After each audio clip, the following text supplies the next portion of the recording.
All right. We are live. We are back. Timberwolves fans, welcome into the Daily Wolves podcast. I'm your host, Evan. And usually I'm with my co host, Trip. He's busy tonight doing a few things, but I got one of the best people around to hold down the fort tonight. This is Jake Painting over at Housing Growls on Twitter. Great stuff as always. One of the best writers out there. Knows, all his stats. And everything. And Jake's been somebody I followed myself for a long time. And if you don't already follow him, you should definitely give him a follow. Jake, where can they find you exactly on Twitter and kind of introduce yourself, man? Yeah, thanks for having me. First of all, I'm super excited to be here. So it's been a long time coming that we wanted to get together and talk. So yeah, you can Mhm. find me at House and Growls on Twitter, House and Growls on YouTube as well. I've been doing some YouTube stuff, and House and Growls as is my newsletter as well, my Timberwolves newsletter. So you can find that at houseandgrowls.substack.com, or just type in House and Growls or House and Growls Timberwolves or something in your Google search bar, and you'll find all my stuff. So yeah, I'm super excited to be here. Super excited to talk some Wolves because we've finally got a little bit of Wolves action again. It's we're not quite in the boring bit of the off season. So yeah, I'm excited.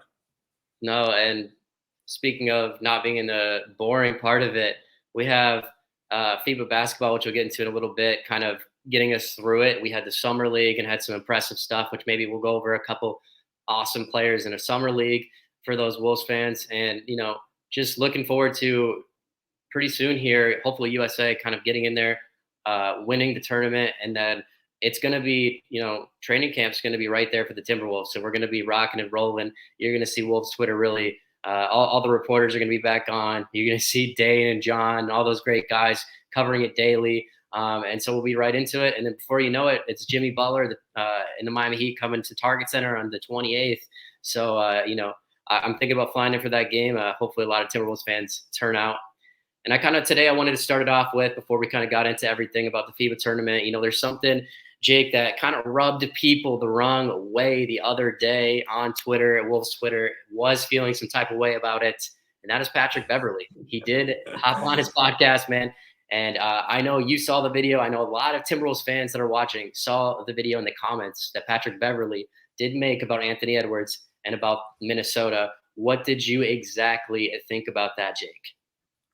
Well, I actually obviously know what he said. I didn't click into the video because I couldn't bring myself to listen to Pat Bev It was hard, speak yeah. such blasphemy, especially as a guy who I think, in general, obviously we've all really enjoyed Pat Bev when Yeah.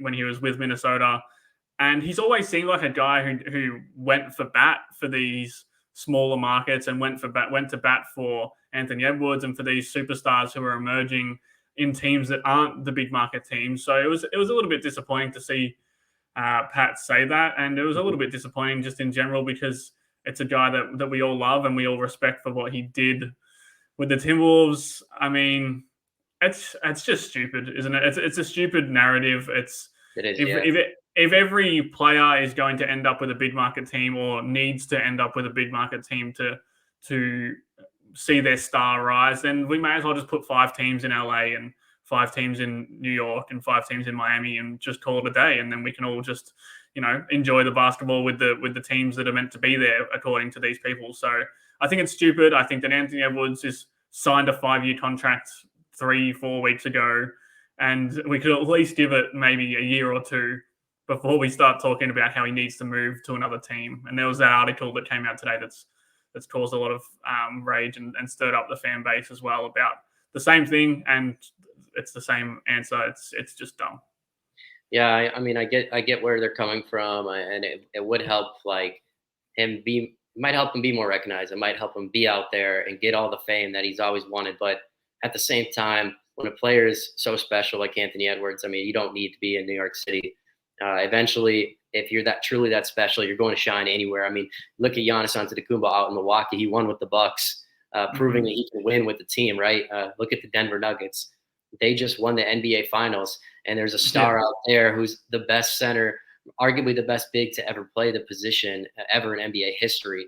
And so, those guys are getting national games. The Wolves don't have a lot of national games this year, but he's doing everything he can right now to really earn the respect from the league. They're probably going to get some games added this season, I'm assuming, because he's that electric. He's been that great in the FIBA tournament. But I think really it's just, Kevin Garnett, when he used to be here, he was a big time player. Everybody did know him in the NBA. And so if Kevin Garnett can be labeled the big ticket by everybody, then it shows you that there is a market out there.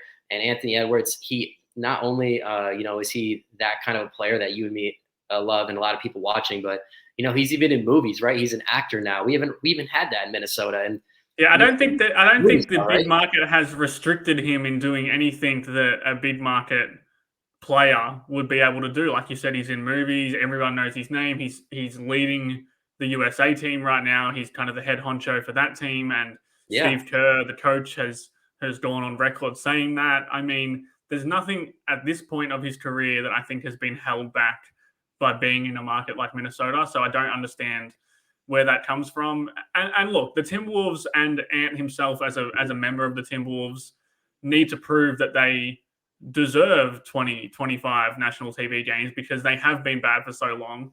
But that's the beauty of having a player like Anthony Edwards, is that he will bring them wins. He's already brought them to 2 playoff series. He's been excellent in those playoff series, box office in those playoff series.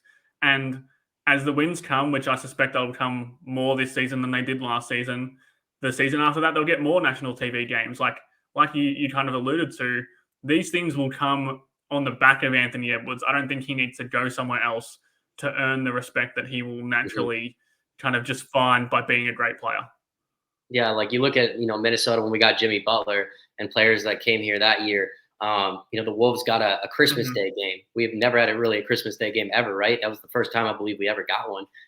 So like you do see it doesn't matter that you're a small market, and it just matters that you have a big time player and they believe you're going to be good. The NBA believes in you. And I think with him, the marketing, it's there. The kid is special. He's going to be in more movies. He's going to be out there. And right now he's just exploding in the national media. So yeah, that goes right into the next thing. Let's talk about the FIBA tournament, man, because the Wolves have multiple players in there. They got Nickeil Alexander-Walker. They got Kyle Anderson playing, Karl-Anthony Towns, obviously Anthony Edwards. Luka Garza played a little bit overseas too in a separate tournament that wrapped up. But, there's a lot of Wolves representation right now out there. And, Anthony Edwards, on top of just the FIBA tournament, like from what I've seen, I think he's taking the leap, Jake. I really do. I think he's been taking the leap this summer. Now, I saw it starting when the Timberwolves made the playoffs and they went up against the Denver Nuggets, who won the finals, obviously, later. One of the best teams in the NBA, great defenders, Bruce Brown on them. We've heard the comments from Bruce, and I saw him just performing out of his mind in the playoffs, averaging 31.6 points per game. And in the career of Anthony Edwards in 2 playoff years, when he played the Grizzlies and played against Denver, he's averaging 28 points a game. I mean, that's absolutely crazy for a guy who just turned 22. And then he continued to play going to the FIBA tournament. I think he's really shown everybody that he's the best player on Team USA. And I think that's special because you look around on Team USA, Jaren Jackson Jr.'s got a max.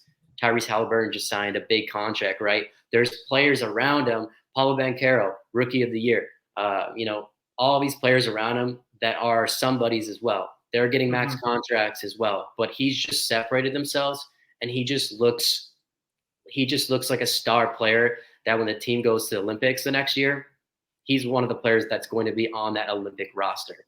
Yeah. Well, I think to your point that he's kind of taking the leap, I think that he is just taking every step that you expect a budding superstar to take. I mean, he had the very good rookie season, obviously didn't win Rookie of the Year, but a very good rookie season nonetheless. He has that second year where he takes a pretty sizable jump in his play, but he still has a few issues in his game. Then he gets to the playoffs in his second year, and he gets that early experience in the playoffs, plays really well in a series that they really should have won. But again, he takes a few lumps in that series. He's a part of those teams that give up the 20-point leads and the big fourth quarter comebacks from Memphis. And then the third year, he kind of takes a pretty sizable leap again in terms of individual play. He makes the playoffs again. He's an all-star, and now he's into his fourth offseason or his third offseason, and he's with Team USA. He's the best player on Team USA, or at least the the most kind of the guy in the light, I guess, the most in Team USA. He's got the ball the most for the team. And that's just all natural. There's been no missteps in terms of what you would expect a young superstar to have in his first 3 seasons. And this FIBA tournament is another huge step. It's like you said, playing with really great players, leading really great players, learning to play. Sometimes you might not get the ball a lot. Sometimes you might have to give Tyrese Halliburton more of the ball, or Austin Reeves is taking possessions off him, or Paolo Banchero is taking possessions. And that's a good thing. That's what you want for a guy to learn kind of a little bit of basketball humility, I guess, in terms of being able to play with great players and to still play great alongside those great players. And like I said, he's taking all of these steps and he keeps checking off these boxes. And I'm just super excited to kind of see where this summer can lead him into next season and can translate into an NBA environment, because working with these coaches, man, Spoelstra, Kerr, Ty Lue, like that, and there's a bunch of other coaches on that roster as well who are just all-time coaches. So I'm excited to see what that knowledge that he can sponge up from all these different people, these players, these coaches, can kind of translate into the next level for him. And whether that next level is, all NBA or just a really fixed all-star spot, or even if it's just winning 52 games with the Timberwolves and getting to the second or third round of the playoffs, that's all on the cards for him. And there's no evidence right now to suggest that he isn't going to be the kind of guy who can do that for his team. Would you say that from the first playoff series that Anthony Edwards had against the Grizzlies, there was a noticeable change of some sort between, like you said, giving away the leads? We all watched in Memphis where they just blew all those leads. Now we're taking that series and how Anthony Edwards played, and then we're looking at the Denver series, which is recent. Would you say there's a difference? And even with like Team USA, right? The game's getting close.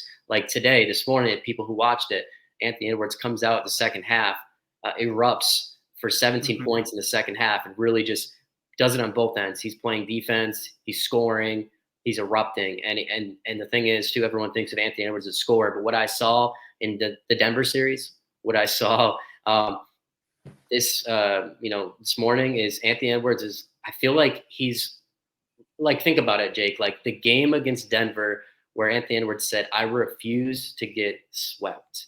I feel like that's a learning, something like he's learned from when they played the Grizzlies.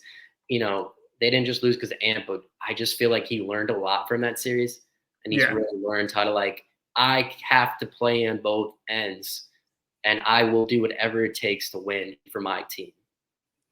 Yeah, I mean, the difference for me when I kind of think back on those 2 series in terms of from an Anthony Edwards lens is in that first series, I think he was obviously really great against Memphis, but I think that he was great because it was just happening for him. They were in very close games. It was kind of just an Anthony Edwards playing well, like he always plays well, but over a longer stretch of time, over 5 games in a row or 6 games in a row. Yeah. The Denver series was... This was a team that was really up against the ropes from the first minute of the first game. They got punched in the mouth. This was obviously a really great Denver team who were primed to win a championship. And he had Karl-Anthony Towns, who was really struggling to begin the series. Gobert isn't the offensive kind of sidekick that he needs, and he hasn't been all season. Jaden McDaniels isn't there. Naz Reid isn't there to give them 15 points a night. This was a guy, I think, who was almost backed into a corner in terms of as a scorer, and people can wilt in those situations. And obviously, they win just 1 game of 5. But if Edwards averages 21 a game on a mediocre efficiency, then with all the excuses in the world would be there for us to be talking about right now, and all the excuses I just said, that it was a really tough hand that he was dealt in that series, and he went the opposite way. Even before that game 4 where the refused to be swept game, the game 3 was insane. He was insane in that loss. The fourth quarter in Denver, he was making some of the craziest shots. It was every possession, ball in his hands for the entire possession, defense blitzing him at half court. That they were leaving Towns open, they were leaving Gobert open, and he was destroying them. And that's that's when it kind of clicked. I mean, I think we all knew that he had that potential, but like that's a huge stage to be backed into a corner and just fight his way out of the corner the way that he did. And I just thought that was so impressive. Like you said, both ends of the floor, he's blocking shots, he's getting in a stance, he's guarding guys, he's getting through screens, and then on the other hand, he's got like astronomical usage and doing it efficiently and just kind of carrying a team that was pretty down in all aspects aside from Ant in that series. So I just thought that was a whole different beast in that series compared to what we saw against Memphis. 100%. And on top of that, I think it's time that I think I tweeted it out or put some kind of response over the last couple of days. I think it's time that we, us, Wolves fans, national media, anybody else, NBA fans, they stop, people don't always think of Ant as, the greatest defender. And Wolves fans might be a little biased. We might, and we see him on a day-to-day basis. So we might say he's, a lot of fans might say he's not a liability, but he's not like a great defender. I think it's time to start saying Anthony Edwards is turning into a great defender. I don't think he's there yet, but I think he's a good defender right now. Mm-hmm. I think he's an A1 on the ball defender right now. As we speak, he's elite on the ball. He needs to still correct some things, obviously, off the ball. But Jake, would you say like Anthony Edwards, he's arguably one of the best guards in the NBA right now at the chase down, help side block right now? Mm-hmm. Like all those blocks we're seeing him do, how many guards do you see doing that in the NBA? I mean, he really is like Dwayne Wade. He really is. Yeah. It's just what D Wade used to do, get the blocks, right? And the amount of steals that Anthony Edwards gets per game with those hands, the knowledge, it just shows that he has a really high basketball IQ. And those have only improved every year. I think that's the most exciting part so far. He's starting to get other stuff down. I'm noticing in FIBA, he's getting a lot more physical and he's going up against bigger guys. And he doesn't even care. He'll take them down and play defense on anybody right now. I think his positioning is getting better. So I think I'm starting to see him develop slowly as a defender. And there are just these flashes, and we've all seen it too in some of the close games where Anthony Edwards, when he's consistent, when he has the mentality, when he wants to, he can be an elite defender. Yeah, that's that. While you were saying that, that was what I was thinking about, is that what I've been kind of coming back to for the entirety of last season and still now, obviously, is that Ant is such a moments player. Like he can have a 0 point first half for USA and then score 17 in the second half in a really tight game. Mm-hmm. When the game is on the line, I trust him probably more than anyone on the team to get a defensive stop, because he is a moments guy, even if he's not having that completely dominant night, or if he's had a few off-ball lapses defensively throughout the game, or if he's just having one of those kind of sleepy nights where he's not, his game isn't all the way there. You know that you're going to get 2 or 3 or 4 or 5 moments throughout a game that are just going to be unfathomably good, like stuff that other people can't do. And he has that in his locker. I mean, you'd like to see him do that defensively for entire games, but how many guys are as good as Anthony Edwards is at his best defensively for 48 minutes a night, while also, giving you 26, 27 points a game? It's almost, unseen around the league. What he does, and what a lot of these great two-way guys do, is they save themselves, not in a bad way, but they come through when they need to defensively. And I think Ant showed small flashes in his first 2 seasons, but last season it was every time they needed a really big defensive possession and he was tasked with doing that, he came through. Those big blocks that you're talking about, those chase down blocks, they're moments where the eyes are on him. The eyes are only on him and one other guy, and he, comes out on top more often than not. So I just always come back to Ant is a moments kind of player, and that I don't mean that to take away from the fact that he can do things all game. He can score 45 points, and that takes an entire game to do. But it's when there's a big moment, I do trust Anthony Edwards, especially probably more defensively than offensively, to have that one big play that wins the game, or that gets a big stop, or that does something where you just can't believe it just happened. Yeah, it's like it reminds you of when LeBron had that big block in the playoffs.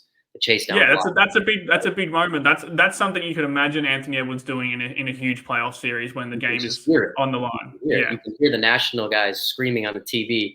Yeah. The huge block. When Giannis has the big block too.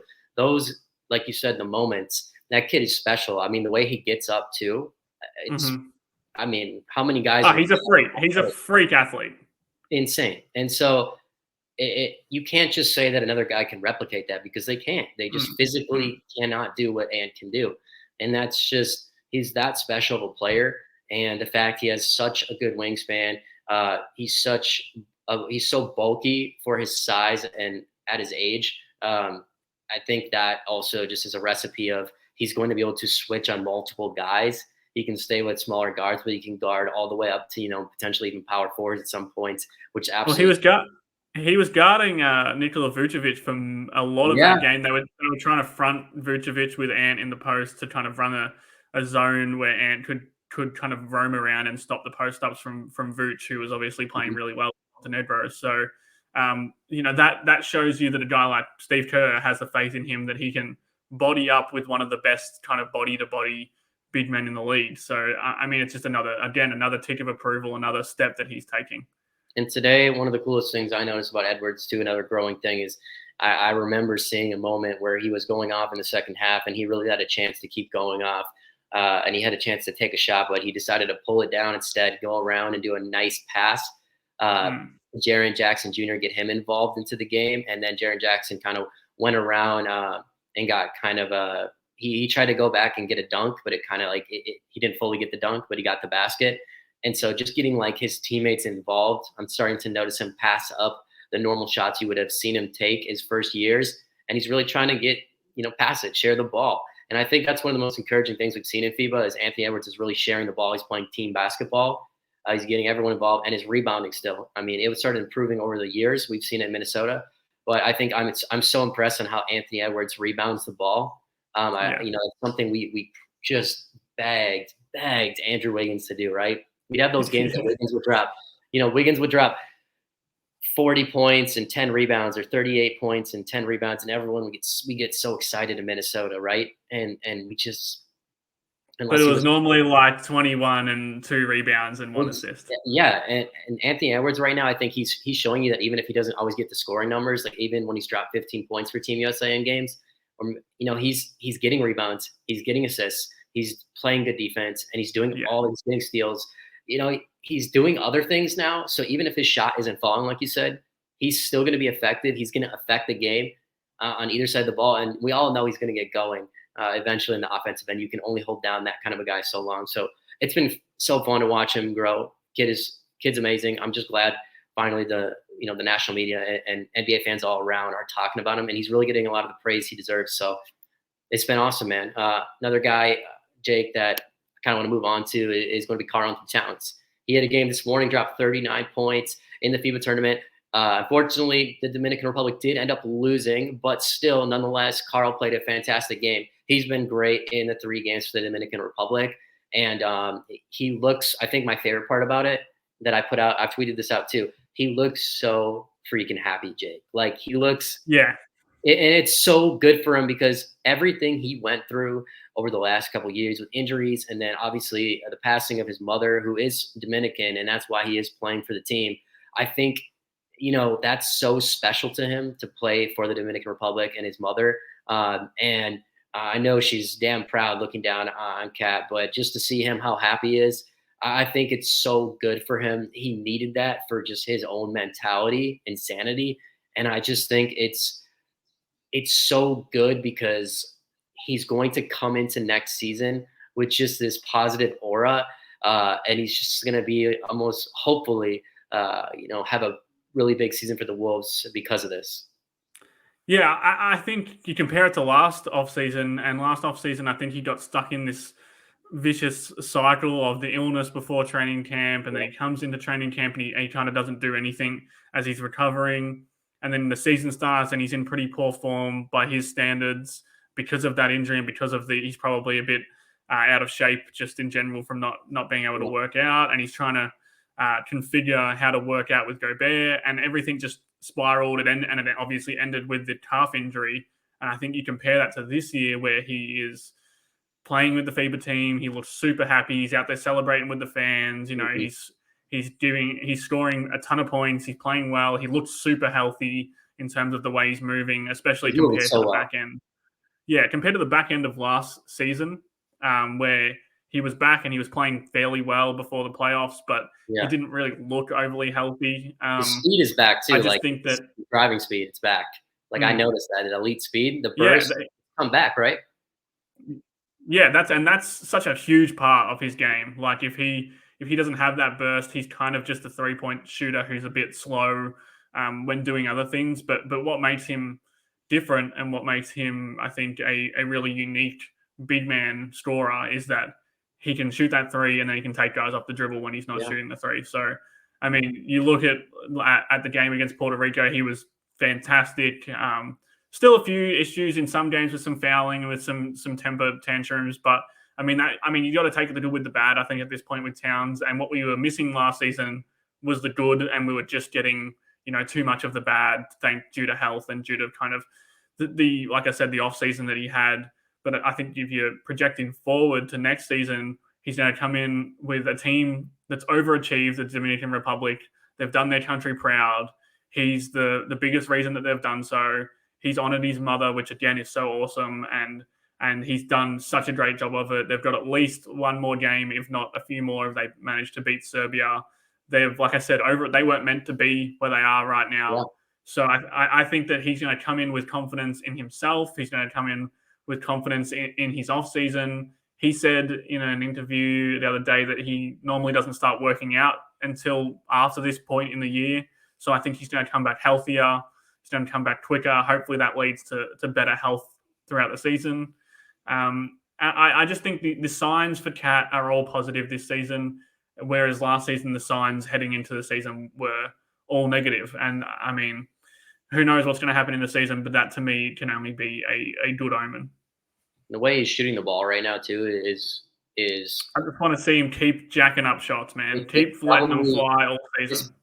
I mean, this might be the best I've ever seen him shoot from three, and we've seen him shoot, in his career, be a 40% nearly, shooter, right?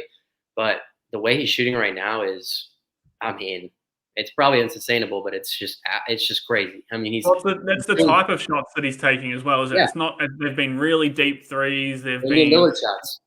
yeah, Yeah, shots off the dribble. Like it's not just that standard kind of catch and shoot three from right on the arc that we're used to, and that's the beauty of FIBA play, especially on a team that doesn't have the talent around him, the NBA level talent around him, is that he can experiment a little bit. The expectations aren't super high. He just has to go out there and kind of let his hair down and play basketball. And I think that's what we all would like to see a little bit more from him for the Timberwolves, is just let your hair down and go and play basketball because you're an insanely talented basketball player.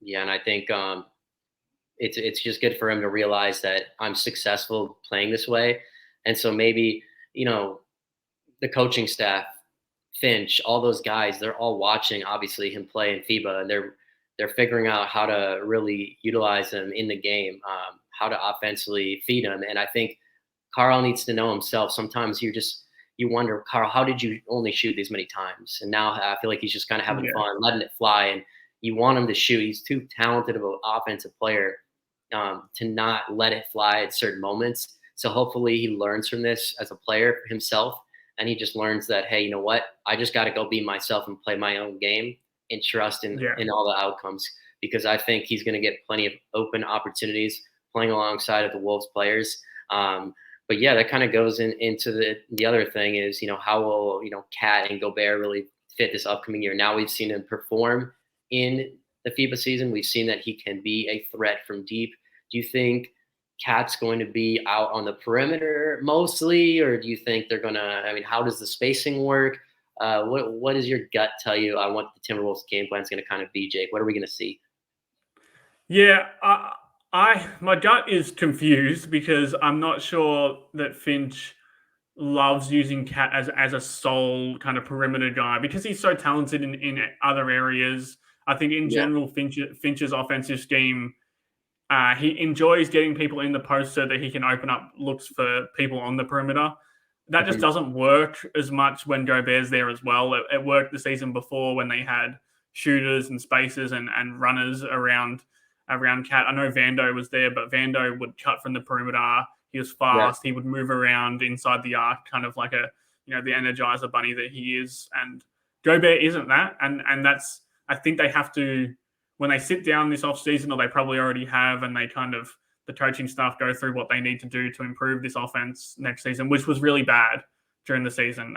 It was, I think it ranked 23rd in the league at the end of the season. So they need to improve that. And I think that it is have Cat on the perimeter more, run more pick and roll with Gobert, use Cat as that kind of release valve out on the perimeter. And because he doesn't just have to be a 3-point shooter, as we've seen in the FIBA tournament. If he catches and there's defenders running at him, he can easily go around people. He's such a great finisher when he's got a runway to the rim. He'll draw a lot of fouls. He's always drawn a lot of fouls. I know we don't like the whistle that he gets, but he's always been a fairly high foul drawer. He's going to make a lot of shots from three as well. If he shoots 2 or 3 or 4 more threes a game, I mean, I'm happy with that. I'm happy to see him let it fly as much as he wants to, as much as the coaching staff will let him. So I think that if the goal is to foster Ant into a superstar, then the ball is obviously going to be in Ant's hands, a lot. That means Cat is going to be that secondary guy. And I think as a secondary guy, shooting 8, 9, 10 threes a night, attacking off the dribble, kind of staying away from the post just to give the team more spacing. That's what I would like to see personally, because I just think that in my head, there's a really dynamic offense there with Ant driving and kicking to Cat, and Cat driving and kicking. Mike Conley's going to run pick and roll with Gobert as well, and that's really efficient. You've got Jaden McDaniels, who just kind of can fit into any of these roles, any of these schemes really well as a shooter and an attacker as well. So I think there's a lot of firepower there, but I just don't want to see the two bigs too close to each other in the offense, because that's when things can get a bit cramped, especially for Ant if he's trying to drive. Yeah, the Wolves, they can always stagger Cat and Edwards, right? Well, yeah, and they will. They'll stagger Cat and Rudy as well as much as possible, I think. So you can kind of get the best of both worlds from the two big men.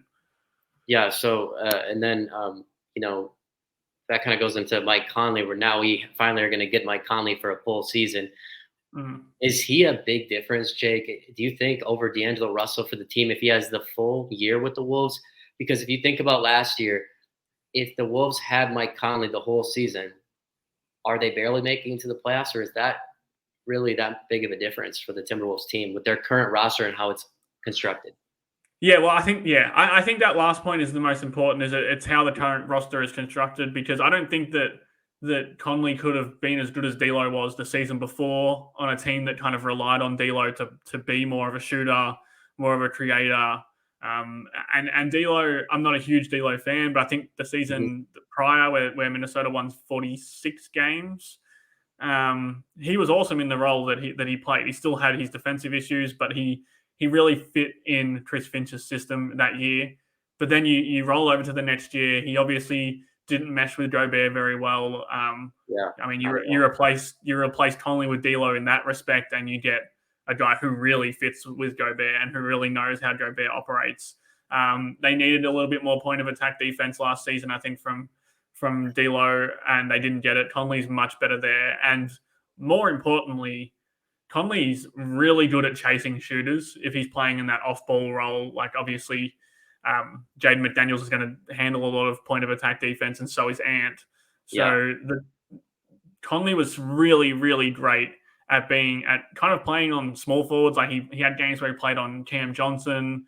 He had games where he played on like Kentavious Caldwell-Pope, guys who were going to move off screens and shoot threes. And Conley was very good at kind of staying with those guys, which is a huge upgrade on D'Lo, who was a good talker off the ball, but pretty lazy as an actual mover. But yeah, there's pros and cons to D'Lo and Conley. I think that people probably judge D'Lo a little bit too harsh, because I think he did a lot of really great things in Minnesota compared to what they had previously. But there's also, the pros to Conley is that he can bring a little bit more kind of wisdom, a little bit more sageness in terms of playing with Gobert, a little bit more calm. D'Lo's kind of, crash and bash. He's all fire. and sometimes fire isn't the right way to approach things. Whereas Conley, I think, is a bit more measured with the way he approaches every game, and that can work both ways. Maybe sometimes they're going to need that fire that they had with D'Lo, and they won't get it from Conley. So I think overall, I think it's definitely an upgrade. I think in terms of what they need next season, it's an upgrade, and I'm really looking forward to seeing a full season, a full off season. More importantly, with Conley, and I think Finch loves him. I think that's a big difference between the two. Is I don't think that Finch loved D'Angelo Russell. I think he knew that he needed him, but I think that Finch really trusts everything that Conley does, and that gives the Wolves almost like a mini Finch out on the court, and that's going to be super important next season. It's like having another coach, just like you said. And on top of that, Conley's been in the playoffs so many years, right? Was elite with the Grizzlies for so long. Had experience, had the best, number one Western Conference team with the Utah Jazz. There's just so many things in his career and accolades that he's done and played with all these players. He's also been a really good defender, and he's learned how to be a good defender, and he can teach the young guys how to be a great defender. And then on top of that, I just think he's been a phenomenal, something that's underrated. I think he's a really good spot-up shooter from the corner. I think he's been awesome there for the Timberwolves when he plays I think he shot 52%, I think, from the corners after he got to Minnesota, which is incredible. And it was on high volume too for a corner 3-point shooter. He was, I mean, that's probably unsustainable over a full season, but he's developed into a really sick shooter, and he's playing more off the ball than he ever did with Utah or with Memphis. And I think he's really taken to that role where he can either be the point guard and run the pick and roll and run the offense, or he can just let Anthony Edwards or McDaniels or Towns do it. And he can stand in the corner and be a really, really dangerous player from that spot. It's just nice, too, that you have a guy that you can always slow the game down with, too. If you got one of the young guys they're a little rattled, they're on the road, they're in LA, and the crowd's behind them. It's nice to have a guy who has that veteran presence versus, a younger guy like D'Angelo can still do it, but, D'Angelo's going to bring the ball up the court and try to silence the crowd. Mike Conley's not looking for the home run plays. He's looking to calm everything down, and he's going to stretch out the defense and make the right play. And I think that's so important for the Timberwolves. And I think having a full year of Mike Conley with Karl-Anthony Towns is going to be so great for his game too. I think he's going to fit better than D'Angelo fit with Karl. I think that's something that's like really not being talked about as well, is just having Karl being around him. Yeah, I haven't thought about that too much either. That's a good point, is that we haven't really explored that dynamic between Cat and Conley. It kind of just got swept under the rug last season. They were obviously in the middle of trying to make the playoffs, trying to get a better seeding in the playoffs, where they probably didn't have time to experiment, to tinker with some things in terms of the Cat and Conley duo. But that's just as important as any other duo on this team, because they're going to both be high minute guys, like a lot of touches between the two of them, a lot of usage within the offense. So yeah, it's a really good point. It's something I think I might have to go do a little bit of diving into, because I'd love to see kind of how they went last season and what could maybe be improved or what could be built upon. Definitely do it. Let me know when you get the numbers. I'd love to see him play. And Mike, I think like D'Angelo, there's been rumors that not everyone loved him in the locker room, or he had the issues with Ryan Saunders back in the past that we do know. And so, but the one thing about Mike is, everyone loves him. All the reporters love him. Everywhere he's gone, everyone speaks highly of him. Any place he's ever played, all the players loved him. Everyone loves Mike. And so that's just did he win teammate of the year again? Did I say that? Yeah, he did. Yeah, he did. He did win it again. And I think he's just, it's just to have a guy like that. It's just priceless, man. It's just priceless to have that in your locker room, especially when we're losing some vets like Taurean Prince. Now we have Mike Conley really stepping in, and Anthony Edwards, the most important player in your franchise. He loves Mike. They play Call of Duty together. That's important too, to have that relationship, because everything now is just geared upon making Ant happy and how to really build around him. So it's just great for the kid to really learn from a guy like that.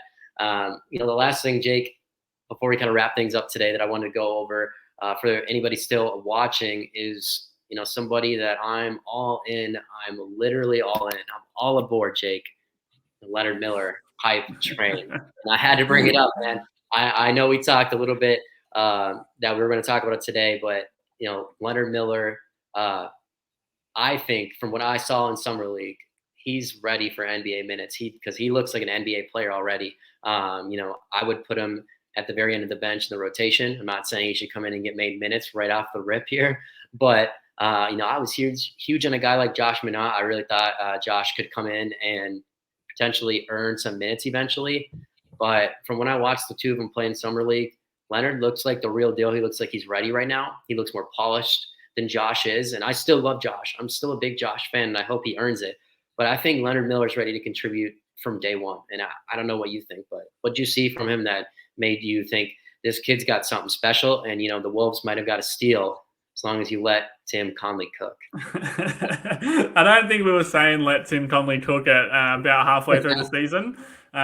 Yeah, I mean, I just think he's a basketball player. I mean, I think he gets a lot of plaudits for his athleticism, for his kind of size, the way that he grew from being a point guard in middle school or whatever into a guy who can really probably play the center at the moment with his size. But I think he's a really good basketball player, and I think that's more important for young players than actual just athletic gifts. He's got a really great touch. I think that was the first thing I noticed when I started watching his G League games, and then we watched the Summer League as well, is that he's got fantastic touch around the rim, and that translates to the jumpers in the mid-range. He had a few of those little post-up jumpers with really nice touch. That translates to the three-point shot, which looked ugly, but it was going in. And I think it's going in because he's got such nice touch with the way he shoots the ball, the way he kind of has that spatial awareness with his shot.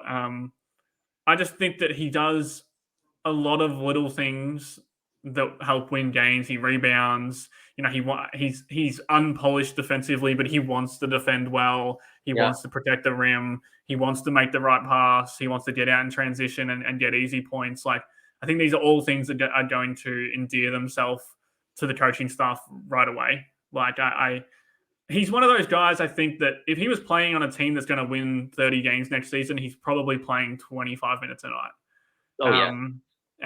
But maybe unfortunately for him, but fortunately for us, the Timberwolves are probably looking to win 50 games next season, and that means they don't have as much on-court time to kind of give him more rope to play. But it also means he's learning from better players. He's in a better environment. He's entering the NBA as someone who is expected to play winning basketball if he's on the court. He's going to go down to the G League. The system's going to be the same there. In terms of, they're looking to win games. They're looking to play the way Finch does. So I just think he's he might not get minutes right away. He might not get minutes all season. He might have to do a whole year in the G League. But he's in a really good environment. Finch is a really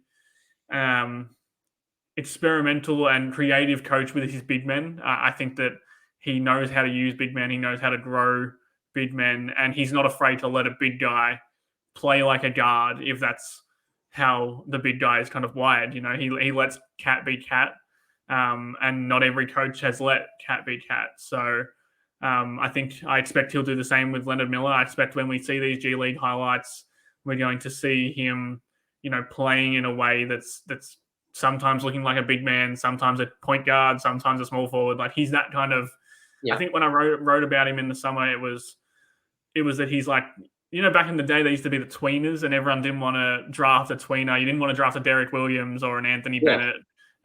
Nowadays, everyone wants a tweener. Everyone wants an Aaron Gordon, a guy who we're not sure about what his actual position is. That's a good thing these days, and I think that Leonard Miller is that in that new age of tweener and can do a little bit of everything. And maybe if he can have one or two skills that end up elite, then all of a sudden you've got a real player on your hands. But at worst, you've got a guy who can pass, dribble, shoot, rebound, all at a solid level. So I'm high on Leonard Miller. I'm on the Leonard Miller hype train. It's Miller time all season. Oh, it's always going to be Miller time. I can't wait to tweet out that and say that, everything like that. But it's been awesome having you on, Jake. Obviously we wanted to do this for a while. I'm glad we could make it happen. I'm hoping that, anybody still tuning in or people watching this recording later down the road enjoyed what we put out there for you. Everybody today, we're, just doing what we both love, covering the team we both love. And whether it's a good thing or a bad thing, it's the addiction that me and Jake both love, right? Yeah, we're stuck with it. We were saying before the show, we're kind of stuck with it for life now, whether the team's bad or good. We're stuck with it, but hopefully we're on the upswing here. We've got a team that's fun to cover. We've got some really fun players and really bright future. So I'm happy to be doing it. I'm happy that you're doing it, and I'm happy to kind of get together today and talk about it. Yeah, man. You can find my podcast, The Daily Wolves, on Apple and Spotify by searching The Daily Wolves. Obviously, Jake, one more time, where can they find you before we wrap things up here? Howls and Growls anywhere. Howls and Growls on Twitter. Howls and Growls is my Substack where you can get all my writing, all my deep dives and kind of play breakdowns and the player ratings after every game during the season, which is probably the most popular stuff over there. And then the YouTube Howls and Growls as well, doing some breakdowns. I'm really looking a lot at Minnesota's bench for next season. So there'll be a Shake Milton YouTube video up soon. I might do a deep dive written piece about Milton and Nikhil and Kyle Anderson and Naz Reid, which I think is another underrated talking point that Minnesota's bench is going to be super dope next season. So catch me on all those channels and come say hello and get some unique content. Yeah, definitely check out Jake. Definitely give him a follow. I can't wait for those videos to come out. I'm going to be watching myself. And last thing, I've said it in my last stream. I'm going to say it one more time. I will be dropping some I'll be dropping some merch. Oh, some Timberwolves merchandise. So that will be coming up hopefully in the next month or so. Still working out a few things, but we're looking good right now. We're aiming. And I'll definitely, when I know the dates, I will put out it so everybody knows, but I can't wait to share some of my Timberwolves thoughts and ideas with everybody. So hopefully everyone does really, love that stuff. So yeah, I'll definitely be getting some. Oh, that's awesome, man. I can't wait. I worked hard on it, so it'll be sweet. But yeah, thanks again, everybody. And as always, go Wolves.